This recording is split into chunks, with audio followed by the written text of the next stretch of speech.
Hello, everybody. no. Oh, You gotta wait for the pops. the pops are gone. Hello, everybody. It's March 16th, and business and robot and space today. It is a triple header. Lost in space. Space. It's kind of like sad stories about space. At least one of them is, but Well, all the stories. No are sad. astronaut left behind. That should be the title. oh, well, we'll forget about that. Hopefully we don't. Now, I have said that I believe probably the person who is most angry. Well, no, I can't say that. I mean, people who have dead loved ones are the most angry. Let's say the person who's the most angry about this conflict, who has no right to be, is Donald Trump. Because all of his announcements have been dwarfed because everybody is watching this. And I imagine that Apple is feeling just a little bit of that as well. Yeah. Apple had an event? What? Yeah, all their big announcements were dwarfed because there's something more interesting to look at. Apple's Mac Studio is a new desktop for creative professionals. It's more powerful than the Mac Pro.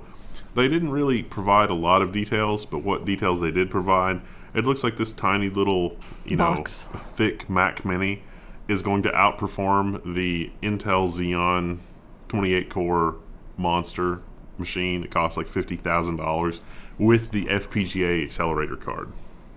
And this new Mac Studio spec'd all the way out, the best options you can get. In comparison, only $10,000.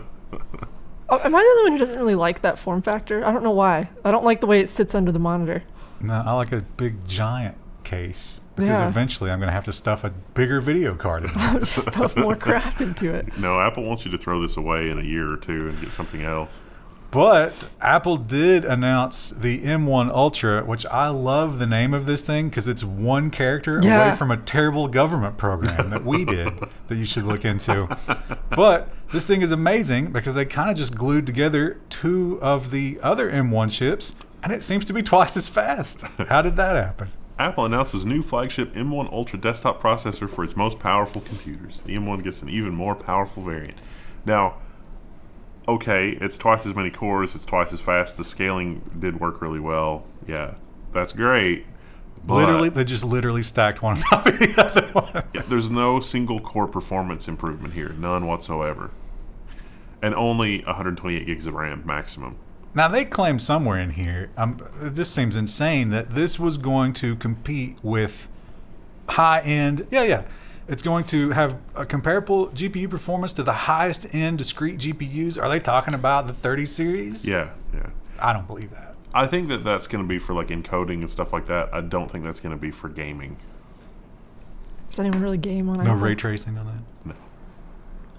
And if you get that $10,000 version of that machine or any of the pictures that you've seen here, you're going to need to buy a very, very expensive monitor. Very expensive. Apple confirms the Studio display. It'll work with PCs, but not really. It's got a built-in webcam that's decent, and that will work because that's USB. But all the fancy True Tone things not going to work, and the center stage that's not going to work because that requires other Apple hardware and software. So, yeah. And somewhat dwarfed in all those other announcements, there is, of course, a new iPhone. Apple announces a new iPhone SE with the A15 Bionic and 5G connectivity. So this is the poor people iPhone. They should just call it that. The poor phone. They also announced a new color on one of the iPhones. Green. Oh, Just in time for the World War. they don't have a picture over here. I mean, it really is crazy, but this iPhone is really all that 99.99% of people would ever need. Like, you don't need any of the other things. You know who wishes they had that iPhone? Russians.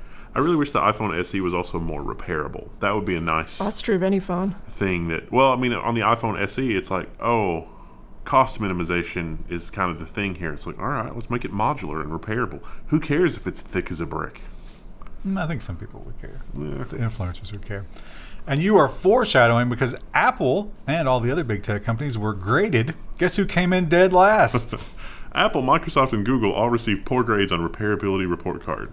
Yeah, Microsoft, with their Surface line, is doing better these days than Apple. How insane is that? But Dell at the top of the pack. for repairability. They're getting better. And Dell's even making moves to go even more repairable. So we'll see. Smart move. Apple got a average of 3.16 out of 10. That means there's a non-trivial chance that when you just try to repair it, you're going to make it worse. Yeah. That's by design, right? Yeah. And the Apple world, the engineers are graded on that same scale, but reversed. It's like, listen, if this gets above a 5, you're done. No, we need to sell repairability. more hardware. Yeah. There literally are memos that are, if we make this more repairable, it's going to hurt our bottom line. It's just, no. But we're committed to the environment, except when we're not. We will be committed to the environment now because we can't buy nickel for a reasonable price. Well, they might not be committed to the environment, but one thing that the big tech companies are deciding they have to commit to is security. Because the world of being hacked is just a never-ending nightmare from now on. I don't think we're ever going back to, even where we were before this. It's just going to get worse. Google knows that. Google to acquire cybersecurity Mandiant for $5.4 billion, or approximately 10 possessed super yachts. And that's a cash deal, not even stock. Wow. They're just like, yeah, we got that in the bank. It's fine. Write this man a check. And Stadia, as we know, failed. It failed pretty spectacularly. And they were trying to think of new ways to use it. They were looking at the Peloton type of thing. Like, well, maybe we can use Stadia to let people exercise together. But I guess somebody there is still working on it. Google hints at Windows games running on Stadia. This is probably not with Windows native, but maybe. Yeah, I think it is emulated. Gaben has definitely fulfilled his prophecy. He really has. And he has set fire to the Linux gaming world. I like how he did it in stealth mode, too. He wasn't... They didn't show up and say, this is what we're going to do. They just quietly funded the people who were philosophically aligned with how they wanted to do things and kept them in stealth mode as long as possible. And that's how you do it. Under promise, over deliver. Well, no, I mean, the Linux community, there are certain vocal people in the Linux community where if you say, I'm going to do this, and they don't like that, they'll show up and tear it down. And there are vocal people that have different opinions that will sort of show up in war with one another. So if you want to be successful, you just have to sort of do it quietly and hope that by the time you release it, it's got enough inertia to overcome that nonsense. It's just astonishing how the Linux community is so self-destructive. Yeah. And it's because of mental illness. You have to identify mental illness and come to terms with it. That's something that our entire country has to do. But it's faux pas. You're not allowed to talk about it. And when it comes to HTC, maybe some of those mental illness people are working high up in that company because, my God, they're just chasing gimmicks. And this one seems like the worst one to chase. Remember when HTC was a good company? I think this is worse than 3D TVs. Wow. HTC pivots from blockchain to the metaverse for its next smartphone gimmick. Now, I still have an HTC 3D camera smartphone. Remember that? It had 2 cameras on the back and they were at an angle. It could actually take stereoscopic movies, and you could upload those stereoscopic movies to YouTube. It had a surprisingly long ecosystem of functionality. So, HTC could innovate on something here because I think the 3D cell phone was kind of neat. How many stereoscopic YouTube videos have you watched this week? 0. Exactly. Yeah. Well, if you recall, when Apple began to conquer the world, they figured out something that in the business world at that point was saying BlackBerry will live forever. No one will stop BlackBerry. Why? Because they got the keyboard, and everybody needs the keyboard. Soft keyboards, we're never going to tolerate those. That was incorrect. But typing on a soft keyboard does kind of suck. It is awful. The haptic feedback, they're So getting awful. a little bit better at it, but it's still, hate it. it's no. You bought what's the name of that phone you bought? The FX1. Just because it had the Had a slidey keyboard, keyboard. Yeah.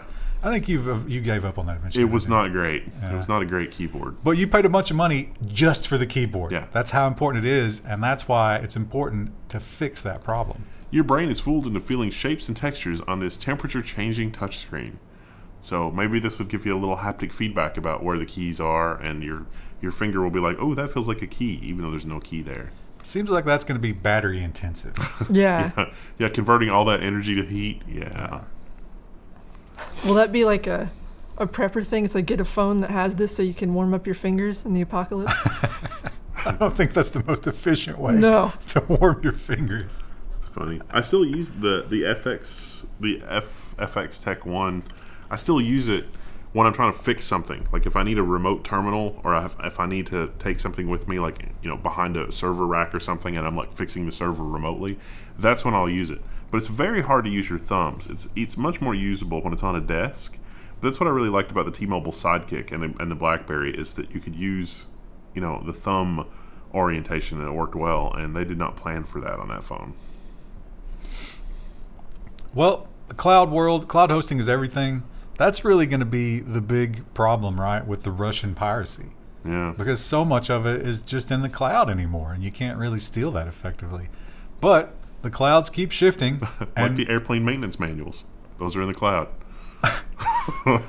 And one cloud gets bigger than the other. They fight for supremacy. We have a new biggest cloud. Azure pulls in front of AWS in public cloud adoption? What? As close as Microsoft finds favor with surveyed enterprise IT pros. Oh, okay. So Microsoft has more mind share. There's a couple of things here that suggest that maybe AWS is doing a little better, but I don't know. We'll see. I imagine that all the people who take on Office in the cloud are then somewhat encouraged to be like, well, let's just have it all Microsoft. Because people like to do that one ecosystem type of thing. It's convenient. Windows 11 is out there. I don't think nobody's really loving it. No one's been set on fire for Windows 11. Yeah, it's working. But this is a feature that I think will be this. super useful. Yeah, I like this feature. Microsoft to finally bring tabs to File Explorer on Windows 11. So I did a quick search to find the first mention of, hey, it would be nice if Windows File Explorer had tabs. That was from 2003. It is annoying. Like, a lot of times I'll have one up for like photography and another up with all the design work I'm doing, and another thing up with like sitemaps and stuff. It's like, it would be great just to have one window for that. Yeah. Well, it seems kind of obvious when you think about, like, let's say that you're a Microsoft, designer or programmer, and you're working on File Explorer, and you're looking at it and you're like, yeah. And then you move over to your web browser, but nothing clicks. Yeah, it's like, Wow, this is man, really this would be so convenient. nice. So, and of course, the gig economy. The gig economy is a big deal. I imagine the delivery drivers are getting crushed by these gas prices, right? Yeah, they're not actually. that Instacart is not adjusting anything they're getting paid, right? That's the problem. Although I got charged for a heavy order the other day. They're now Really? throwing $2 on you if you get multiple cases of water because it's Wow. heavy. It's ridiculous. I know I'm ridiculous for using it. I know I'm lazy, but those people, you get that job, you get it going, and it can just get yanked right out from under you. Tens of thousands of workers have been left behind as tech platforms are pulling out of Russia. So if you were a gig worker and you were working in Russia, bad news. Not just a gig worker, pretty much literally everything. We've got a story on nonsense in the nonsense section. We'll talk about it more, but like YouTube monetization, that's gone. OnlyFans, that's gone. PayPal, that's gone. And just a little bit to the east there, the same thing is happening, but for much different reasons. Because over there, they're leaving not because they want to make a statement or anything like that, but because they literally can't continue to work there. Red Hat is halting business operations in Russia and moving some employees out of Ukraine. So it's like, hey, if you want to stay behind and fight, great. If not, come with us. We'll find somewhere for you. Can their male employees even leave at this point if you're a Ukrainian citizen? Aren't they keeping them there? I've been watching a lot of that, the Polish border coverage, and there'll be cars, and they'll be interviewing people in the cars, and the men, it's like, that man is not over 60, but he's leaving. Yeah. Have they relaxed that? I don't know. Maybe some guys, like, they get them in the training, and they're like, you know what, go to Poland. You shouldn't be here. They give him a dummy grenade, and he throws it on the ground. And of course, China has their own labor issues, namely slavery. And that is really, really frowned on across the world. But some companies, they just keep doing business with it. Amazon suppliers linked to forced labor in China, a watchdog group says. There wasn't enough layers of indirection. They should have figured it out. This one was about 3 layers deep. So, Yeah, somebody put the red strings together and they found out, yep, forced Uyghur labor is probably in some Amazon products. Sometimes you got to watch headlines like this, though, because companies like Foxconn have been included in that, and Foxconn makes darn near everything. So it's like, well, is it Foxconn that's the company that's accused for doing that? Because most of their labor is probably not slave labor, but there might be some just because of the sheer size of it. But no, this doesn't look great. Well, they should be auditing their supply chains. Did we do this same story, or was that a different Steam Deck story that we did? We did a different Steam Deck story. This is brand new. Okay. Did we talk about? I feel like we talked about this. Anyway, Steam Deck. We talked about how the Steam Deck is changing everything in terms of Linux gaming, but now the Steam Deck now runs Windows. Valve offers no Windows support beyond these drivers, and the speakers won't work yet. They're still working. By the time they watch this, the speakers will work. Probably. Yeah. And you can run audio out through the USB if you want to do that, or Bluetooth. Get yourself a pair of Bluetooth headphones. Amazon, and despite the fact that they use slave labor and do all sorts of horrible things and cheat their sellers, I would say that it's inevitable that they have to do increasingly horrible things in order to sustain growth, because how much bigger can you grow? Yeah, well, when your stock price is over $2,000, it can be difficult for your plebs to even transact in those. I mean, how long will it take an Amazon warehouse employee to save up $2,000 to get one share of Amazon? And if they give you shares as part of their profit sharing program, you might want to sell less than $2,000 at a given time. So they have solved that problem.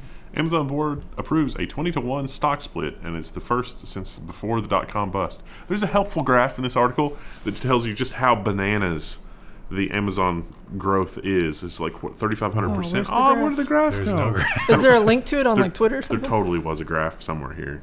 But it had a remember that. chart, and it was nuts. And it was really nuts for the last couple of years. Amazon, for the pandemic, was the final nail in the coffin for a lot of local businesses. So Amazon absorbed a crazy amount of, because you weren't allowed to go to the store, so all the stores are gone now. Yeah. And they have not gotten back to their proper shipping. I don't know if we're ever getting back to that, which is so sad. It's a logistical nightmare. I mean, they're shipping 3 times as many goods as they were, so... Did you see the little banner at the top of Amazon? I think it was today or yesterday, where it was like, bad weather expected in your area. Shipping will take longer.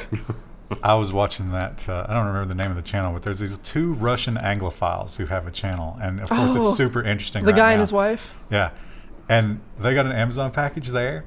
And the Amazon driver was like trudging through 3 feet of snow. Yeah. And he was so bitter about having had to come there. And they were so excited about their package. They're like, oh, a package from America. He's like, yeah, don't go back inside. You might have to push my van. But like, you think about how miserable our Amazon drivers are. Yeah. Rural Russia Amazon drivers, and now they're out of work. Was that the video where they pulled out like the air package and they opened it? They're like, air from America. I don't know if that was the same one or not. That was they get really a lot funny. of packages. Yeah. Anyway, The state police will not allow such things anymore. I kind of wonder what's going to happen to them. They seem like a sweet couple. well, NFTs. NFTs are the other darkness that is encroaching on our world. And not only is it something that all the existing companies are trying to get into, but old companies are trying to come back from the dead. Just like with the blockchain. Just change your business and say it's about this. You'll probably get an angel investor from somewhere. Limewire is back as an NFT marketplace. Oh, Now they're... it's got to be trolling, right? It was like when there was some other, like 3DFX. It was like 3DFX was back on Twitter. It was just a troll. Or Atari. How many Yeah. times has Atari done this? Yeah. We've got a new Android-based game deck. It's like, no, Android or Atari, you go back into the hole and you stay there. That's a drop ship from China, and we know it is. But the thing here, the thing they're doing that the other NFT exchanges is not, is they are removing cryptocurrency from it entirely. This will be completely denominated in dollar payments, and you'll just pay with a credit card, which means that they'll probably lose all your NFTs. Do you get free malware with each download? I don't even know if you download it. I mean, it's going to be on there. It's just going to be on Limewire's website. Just go on there and look at your GIFs. Wow. What a service. And we have seen a lot of poorly managed downsizing and layoffs recently because, the pandemic and everything, and these companies, they have to adjust. Peloton was a great example of doing it absolutely the worst way that They you just could do gave it. them subscriptions. Yeah, and maybe now we have a new winner for the worst possible way of doing it. Better.com employees learned of their layoffs when their severance checks showed up in the payroll app. Oof. It's like, have you told everybody they're laid? No, not yet. I'll get to it at some point. And it's like, wait a minute. At the time of the writing, on March 8th of this article, they still had not admitted it. I think they got, was it 60 days of pay? 60 to 80, I think it said, yeah. Yeah, it's not bad. I mean, obviously they'd rather have the job, but Gives you some time to... yeah. Still a hot employment market, right? Yeah.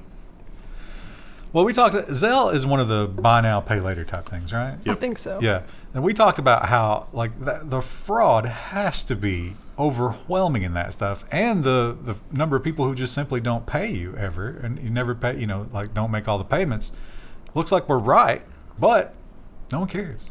Zelle is flourishing, or fraud is flourishing on Zelle. The banks say it's not their problem. So here's criminals get access to your information and sign up for buy now, pay later. You might not realize there's a horrible problem until the pay later thing comes around, which might be a month, might be 2 months after the fact. And by then, the crooks are long gone. And banks say, hey, it's not our problem. We got your info. You owe this. Yeah, you confirmed it, I say. And here's the disgusting thing about it is this person, they were like, okay, Zelle is not going to help me. Let me try to go to the bank that issued this. Turns out the banks own Zelle, so they don't care. Mm. Of course they don't. Remember, another thing about the pandemic is early on in the pandemic, we got sort of like a boost of fitness type stuff. People were super interested in it. They wanted to do it at home, obviously, not go to the gym. And the Fitbit was a big part of that. And so some of those people who bought those Fitbits, which were produced in 2017, are having a very terrible time with them now. Well, the Fitbit Ionic is being recalled and how to get a refund. It turns out the batteries, they overheat and cause burns. Ooh. What a horrible clickbait headline. Oh, this one doesn't have the picture. Did you see the picture? No. There's a picture of a guy and like there's a big square of third-degree burn right there. Ooh. Yeah. A lot of people have been affected by this, and they said there was a combination of second and third-degree burns. 115 people. It has to happen quickly, right, for it to get third degree? Like, you don't notice it warming up at all? It just... Yeah, lithium ion doesn't. Have you seen the? I've seen the car batteries when they, like... And also, like, the scooter. It's like, let me plug in a scooter in my living room, and then everything's Just fine. on fire. And then it's just... Ugh. Yeah. So watch out for that Fitbit. Maybe, like, put something under there. A thermal protector. Put a Band-Aid under it. Yeah. Or just get a new one because they recalled them. An old, stressed lithium-ion battery is not your friend. And more of those are floating around in our world, aren't they? Yeah. Well, we talked about Mark Cuban and his new... What was the name of his pharmacy thing? I thought about that as I was reading this, and I couldn't remember. But his one seemed There's like a really, really good idea. It seemed really pro-consumer and actually helpful to our world. I don't feel that way about this. No. Amazon Pharmacy partners with health plans for discount drugs. I really can't wait. What's the Amazon robot helper thing? I really can't wait for that to be like, you're not taking your anti-anxiety meds. This feels... Well, they're talking about, like, health plans. So it's like, are you just working with health insurance? Because I think Mark Cuban's thing sounded like as long as you had a prescription from a doctor, you could get it. Yeah, So it was working directly with the doctor and not with the insurance company. Yeah, but Mark Cuban won't work with insurance companies. Right. You pay for his drugs out of your pocket, but they're super cheap. Here, this is Blue Cross Blue Shield, and it's only in 5 states, not our state. So if you have Blue Cross Blue Shield, you can go through Amazon, and then it'll all be honored, I guess. Meds your way. Except still really expensive because insurance is still involved. Yeah. Well, I mean, it's going to be expensive with Mark Cuban, too, but if you don't pay for the insurance up front, although you don't have a choice anymore, do you? Like the Obamacare. What a great world we live in. And, yes, this is what we were talking about earlier when it came to nickel. Do you know what happened in the nickel market? It went up like 100% overnight. Yes, but what happened as a result of it going up 100% overnight is, so you have the LME, the London Metals Exchange, that's where futures are traded for nickel. There was a trader who got margin called for, I think it was $8 billion. Whoa. And that trader could not make the margin call. Yeah. So what's supposed to happen there is a default, right? The whole market should have fallen apart. The entity that defaulted, or should have defaulted, was a Chinese nickel producer. Ooh. I imagine they're using shorts to hedge for the, because they've got nickel, but then if the price goes down, they want to hedge. So it probably would have destroyed the nickel market outright if this producer went away. So what do? They rolled back the trades. Wow. If you won big in nickel during that last run, they just erased it. Wow. To bail out this Chinese. Wow. Because we wouldn't have nickel. Right. And if we don't have nickel. The Tesla has increased its prices of long-range versions of the Model 3 and the Model Y as nickel prices surge. They weren't cheap to begin with. Do you know where a lot of nickel comes from? Russia. Mm-hmm. Yeah. So. And now soon China. They're really stepping up things. I'm also kind of surprised the oil companies here are not... I'm not really noticing a lot of activity. There was one guy that posted on a Reddit thread, how accurate is this? But he's like, I work on such and such platform, around the Gulf of Mexico. And it's like, there's 2 people here and we're operating at like 12% of capacity. And so we could literally just throw some switches and crank this thing up and be producing a lot more crude. Oh, they don't want that. It's just... Well, I think, they benefit from the price. It's a little bit of a problem there. Yeah. Is that a fox in the henhouse situation? I don't know. But that's also true of OPEC. OPEC's doing the exact same thing. Yeah, that might have just been somebody trying to rile people up, though. But I would believe that there are oil platforms that are operational and not producing at full capacity. I don't know, though, because they are saying that they want more leases and more exploration. The other thing, and again, this is the Fox News line. I don't believe this for a minute. But the argument on the other side of that is it's pointless for us to pull this out of the ground if we have to put it in trucks. You have to let us build a pipeline, and nobody will let them do that. Uh-huh. And federal land, they're not allowed to do anything on federal land. It has to be private land. Mm. Who's got private land with oil on it that's untapped at this point? And NASA, they've certainly been eclipsed lately, haven't they? Mr. Musk is really showing them up. But they have some old greatest hits that we can look at. NASA is just now opening a vacuum-sealed sample that it took from the moon 50 years ago. Why? The alternate title for this is the Andromeda strain, 2022. They are literally hoping that when they took the sample from the moon that they captured gases that were frozen. Of course, it was a lot colder on the moon than it is when they're releasing this. But they're hoping that the gas from the sample will give them some clues about the composition of what's on the moon. They open it up and they're like, moon air. Yeah. Well, the astronaut said it smelled a lot like burnt meat and sulfur and that kind of thing. That was just them farting in their suits. Yeah. Maybe. And NASA, again, somewhat, they've been embarrassed by the private space sector. Private space sector is really putting them to shame, but maybe they just didn't have the budget for it. NASA's Human Moon Lander program finally gets a full funding in this new budget bill. The omnibus bill is $1.5 trillion. Oh, Lord. So NASA's getting a piece of that, and we talked about this previously, but we got the space gas station that we're planning and the womaned moon mission that's coming up. So that'll be exciting. How many brand deals do you think the gas station will do? Get your Mountain Dew at the gas station in space. My Mountain Dew will be $25. Yeah, it'll be expensive. On the moon gas station. And the ISS, of course, we all know that the ISS is a joint venture between the U.S. and the Russians. Actually, it's everybody. Everyone. But we're the big ones. We're the 2 big ones. And the problem is, we're going to be at war. Russia threatens to abandon American astronaut in space as sanctions threaten the peace aboard the IS. This is just clickbait.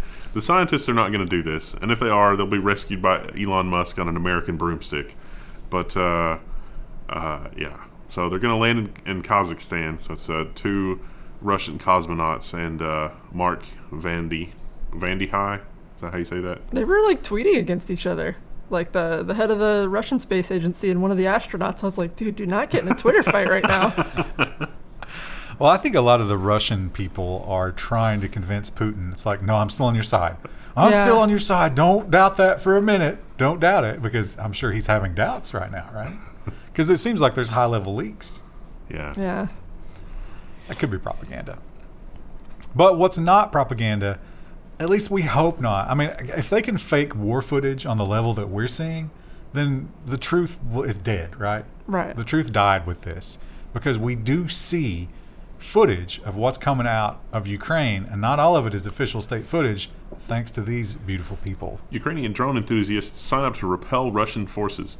There have been several posts on Reddit and other sites which are shots like this, but their drone is in the area and like they call it in. It's like they're a spotter, and it's like, oh, here's a cluster of whatever, and then Those tanks 30 seconds later they just explode. That tank column north of Kiev, and that is amazing drone. If you haven't seen that, check that out, of just those tanks, and it's like, oh, is that a drone in the air? And then boom, artillery all over them.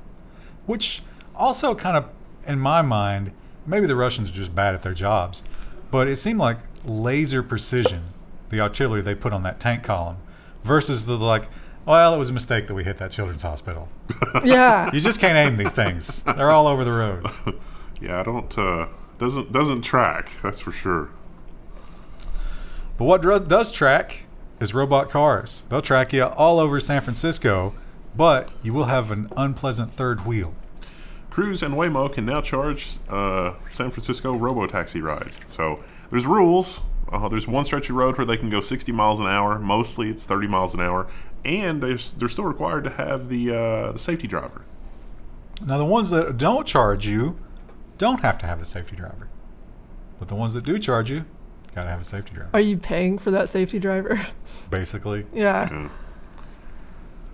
They probably don't pay them that much, though, right? Probably not. Have you ever seen the YouTube channel where the woman has the cat and it's got the buttons that it can press, and she claims that it can talk? I wonder if that's real. The one with the dog seems much more real. You can train a dog to press a button to like indicate something. Like Rue goes to the door to let me know she needs to go out, or she'll hit her bowl to tell me I'm thirsty. The dog that I'm thinking of, they had a mirror, and the dog was like, "Who's that?" And it was like, "That's you." And the dog was just like, "What? what?" It was like, dog has existential crisis. Oh, putting a dog in front of a mirror title. or a baby in front of a mirror, that's always A+ entertainment. And of course, there was the gorillas that could do sign language. Yeah. Yeah. And I don't know if you guys remember this story. We did a nonsense story a while back. There was a group of scientists, for whatever horrible reason, that were trying to communicate to those gorillas that they were going to die someday. It's like, why? Why are we telling them that? All the girls just sit and stare, just sadly. Just stop eating. But apparently there is another animal that's known for being smart that is now going to be able to communicate with us. The grunt of the litter. Scientists use AI to decode pig calls. What a good title. That's disgusting how good that is. They actually put thousands and thousands and thousands of hours of audio into this, and it seems to be a really good data set. And now they have a reasonably okay pig translator. But, well, they don't have a translator at this point. What they're hoping is that someone will build the app to use their library to create the pig translator. What if they have like a really regional accent? Or also, what if they're just miserable? That'd also be sad. Yeah. It's just constant screaming. I will only be happy if the app says, "Dennis, there's some lovely filth over here," as one of the possible things that it can say. Happy as a pig in mud. That's not how that phrase goes. What is it? Oh. It's a word we can't say. Oh. And finally, we have another DeepMind accomplishment. Is there anything that DeepMind can't do at this point? Yeah, there is one thing it can't do. World peace. Make us learn from this history. Find Because love. clearly we've learned nothing from a lifetime of war. DeepMind AI helps historians restore ancient texts. So they fed it a bunch of ancient texts, 5 million or 3 million words worth, and they're using it to reconstruct works that have been damaged in Greek between the 7th century BC and the 5th century AD. It's quite a run. It seems to be working quite well. It's exciting. I don't think we'll learn a lot of new things from those. Yeah, maybe not. It'll be funny, like what sort of things are preserved. There was one of the things that was recently decoded, not from this, but from something else. Somebody was complaining. It was like, what sort of mystery will this unlock? This cultural icon. This is just, why would somebody engrave something like this? and it was somebody that had ordered a bunch of copper for a monument they were building, and they were complaining about the grade of the copper from the copper supplier. And that's all. The guy's name is like immortalized in history, but I can't think of it right now. Yeah, and it's just something so weird and mundane. It's kind of like the Mona Lisa, right? It Yeah. wasn't anything special. Just a portrait of a lady who paid for it. I'll be a little bit sad for the future of humanity if in 1,000 years, like, one of the things that survived from this era is like, you know, a vacuum sealed Mike Lindell MyPillow, and they're like, oh yeah. Oh, this must have been very important. I'm not sure whatever my pillow's made of would survive, even sealed like that. An episode of the L1 News survives. That would, when they unsealed the Mike Lindell MyPillow 200 years from now, it's probably just going to be some sort of toxic dust. They slept on these? All right.